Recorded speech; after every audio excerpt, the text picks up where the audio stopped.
Эгерде адам өзүнүн бир муктаждыгы үчүн адамдардан карыз алып, бирок аны кандайдыр бир себептерден улам төлөй албай калса, анда Аллахтан чын дилинен суранып, карыздан кутулуунун дубаларын айтсын.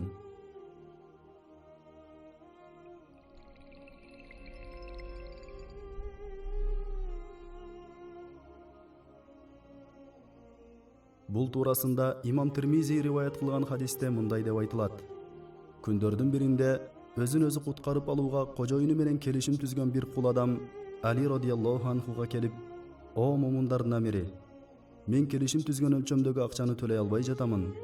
Мага жардам бериңизчи" дейт.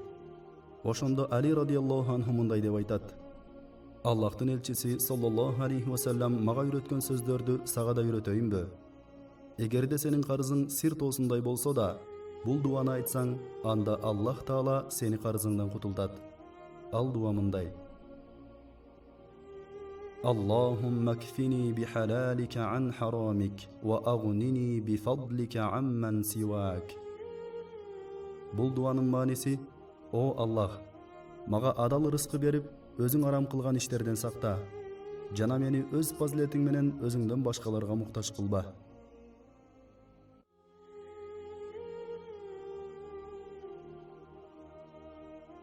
Жана ошондой эле Анас ибн Малик радияллаху анху айтты: Аллахтын элчиси саллаллаху алейхи вассаламдын мындай деп айтканын көп укчумун: Аллахумма инни а'удhu бика минал хамми вал хазан вал аджзи вал касал вал бухли вал джубн ва дала'ид дайн ва галабатир риджал.